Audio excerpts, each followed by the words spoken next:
México no es el peor país del mundo. México hace muchas cosas muy bien. La Ciudad de México ha hecho cosas muy bien en materia social. Pues es la ciudad que ha hecho las cosas mejor en todo el país. En un país en el que tenemos 99% de impunidad con la comisión de delitos, imagínate cómo vamos a hacer para que se ejerzan los derechos, se respeten los derechos, pero también que le puedas exigir a la gente las obligaciones. Ese es el tema. Tenemos un sistema profesional de carrera que lo que busca es darle eso, un sistema a esta ciudad que garantice que buen gobierno tenga hombres y mujeres que día con día de manera laboriosa defiendan la posibilidad de ser servidores públicos y que no sean atacados por el simple hecho de serlos. Naturalmente que el tener un buen gobierno es no solo deseable, sino imprescindible, y para lograrlo, entre otras muchas cosas, el combate a la corrupción, dada la realidad que nos agobia, es asunto medular que no admite demora ni acepta ya más discursos vacuos y simulaciones retóricas ilegales. Estamos de regreso en hashtag Asamblea Constituyente. La pregunta que quedó antes del corte: ¿se modificarán los programas de agenda social y los apoyos para los habitantes de la Ciudad de México? Bueno, naturalmente se van a modificar, se van a aumentar, pero no creo que en ningún momento vayan a quitar algún programa social. Obviamente se van a adecuar a la realidad actual. El problema y la pregunta realmente es cómo van a hacer para mantener esos programas sociales. Y para saber cuáles son las necesidades actuales de la población de la Ciudad de México, tan diversa, tan distinta, ¿de dónde la Asamblea Constituyente se entera cuáles son las necesidades para entonces planear temas de agenda social? Pues mucho viene de las propuestas ciudadanas hechas. Mucho viene ahí, de qué es lo que se quiere, qué es lo que se necesita. Y muy bien, licenciado, en la Constitución quedarán nuestras obligaciones, quedarán también nuestros derechos. Es la Carta Magna que regirá la vida de los capitalinos. ¿Cómo asegurar que estas leyes se cumplan? Mira, es lo que decimos ahorita fuera del área, es una situación que es verdaderamente, le acabas de dar al clavo de la viabilidad no solo de la ciudad, sino del país entero. El Estado de Derecho, si no somos capaces de hacerlo valer, yo creo que estamos en grave riesgo de ser un Estado fallido. Y te voy a decir qué es lo que pasa. Para efecto de los derechos de los ciudadanos, una de las grandes aportaciones que México le hizo al mundo fue el juicio de amparo, el juicio de garantías, por virtud del cual pues uno siente que le vulneran sus derechos fundamentales, va con un juez federal y el juez federal detiene el acto de la autoridad hasta que ve cómo está el asunto. Bueno, a ver, entonces es un recurso que nosotros tenemos para defendernos de una arbitrariedad por parte de la autoridad. Claro, cuando tú sientes que la autoridad, el juicio de amparo solamente funciona en contra de actos de autoridad, no contra actos de otros particulares. Cuando una autoridad te clausura, por decirte algo, que no tiene ninguna razón para hacerlo, está violentando tu libertad de trabajo, tu libertad de comercio, te amparas. Y un juez federal lo que hace es que defiende tus derechos fundamentales.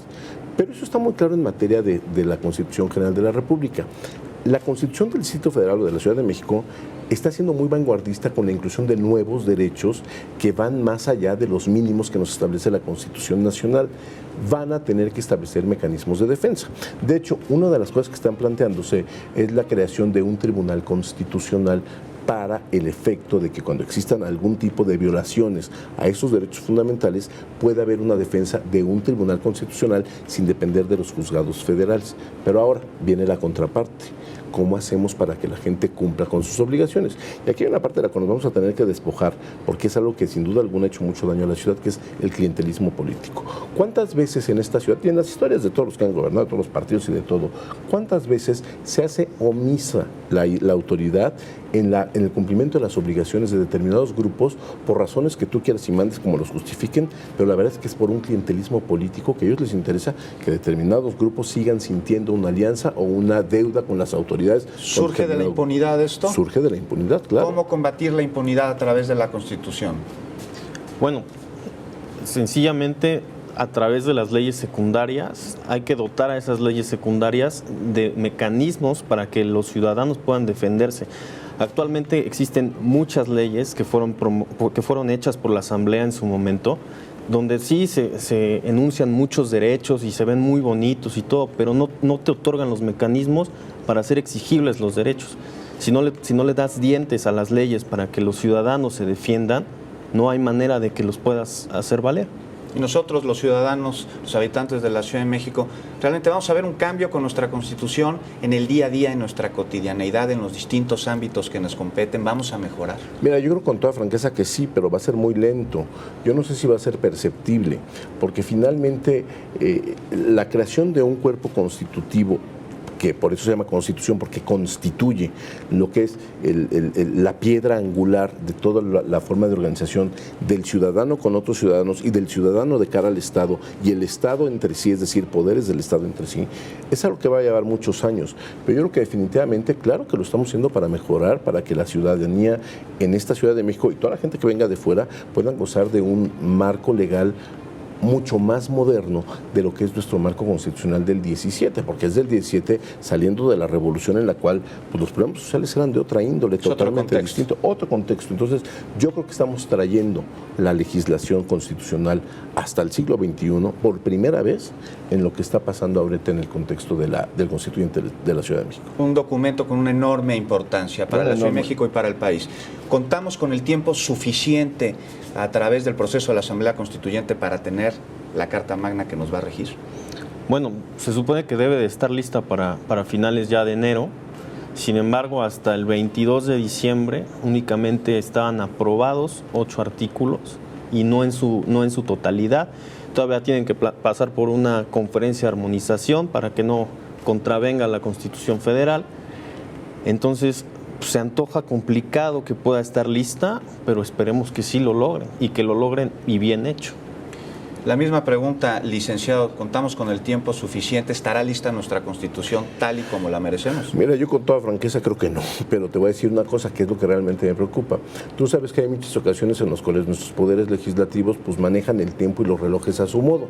Tú te acordarás que hace 2 o 3 años, antes de que hubiera una reforma para que la presentación de los presupuestos fueran en el 15 de septiembre, que antes eran el 15 de noviembre, pues simple y sencillamente detenían supuestamente el reloj legislativo y seguían, según ellos, trabajando en el mes de noviembre, aunque ya fuera febrero. Bueno, yo tengo miedo que eso vaya a pasar en esta cuestión constitucional, pero te voy a decir una cosa, creo que es más valioso para la ciudad, para la ciudadanía, que se postergue un poco la promulgación de la Constitución de la Ciudad de México a que lo hagamos a las carreras, al ahí se va, y que sea simple y sencillamente un libro decorativo en las escuelas de Derecho que no sirva para nada y que no refleje nada. Entonces, si no se acaba a tiempo, yo creo que lo mejor sería pues tomarlo con mucha calma y hacer las cosas bien hechas. Licenciado, ¿cómo ha cambiado el proceso de la Constitución de la Ciudad de México después del proyecto entregado por el jefe de gobierno, el doctor Mancera, el pasado 15 de septiembre? Bueno, ahorita creo que es un poco precipitado dar un juicio, porque como te mencionaba, apenas hay 8 artículos aprobados, todavía falta pasar otro filtro. Yo creo que debemos de esperar quizás a que esté un poco más de la mitad de la Constitución lista para nosotros poder hacer realmente una comparación de cómo es el proyecto, bueno, cómo era el proyecto y cómo se desarrolló al final en el constituyente.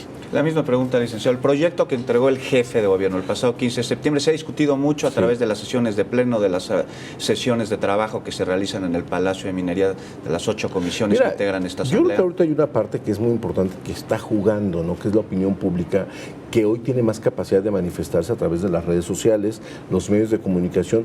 Un ejemplo muy claro, el famoso artículo de la plusvalía que venía en el artículo creo 21 del texto propuesto, que la verdad es que la propuesta no era una propuesta descabellada, pero estaba muy mal explicada. Entonces, yo sí creo que han cambiado algunas cuestiones, si no para una modificación absoluta, sí para una comprensión mejor de lo que realmente se persigue. En este caso particular de la plusvalía, recuérdenos, ¿qué fue lo que sucedió? Porque hubo gritos, quejas. Sí, bueno, por todas de hecho, partes. cuando se hace la primera reforma del artículo 122 de la Constitución Federal, uno de los puntos que dicha Constitución establece es justamente que todo lo que es no lo dice tal cual la plusvalía, que eso es lo que utilizó la Ciudad de México en su Constitución, que todo lo que es el patrimonio inmobiliario va a poder ser regulado y fiscalizado por la Ciudad de México. Eso dice el 122. Entonces, cuando lo intentan aterrizar en el proyecto de la Constitución de la Ciudad de México, había una parte que decía que la plusvalía que se obtenga por todos los trabajos que haga el gobierno, hagan de cuenta lo que pasó en Presidente Mazarik, que le metieron un chorro de lana ahí, que bueno, pues subió mucho la colonia de Polanco, se decía que esa plusvalía sería en favor del Estado. se entendió mal.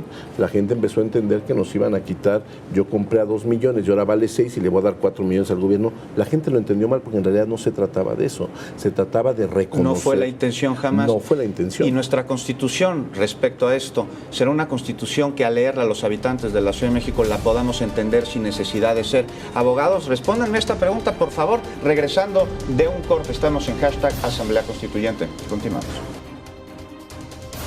Todos los ciudadanos y las personas que lean ese documento sean capaces de comprender en su totalidad el contenido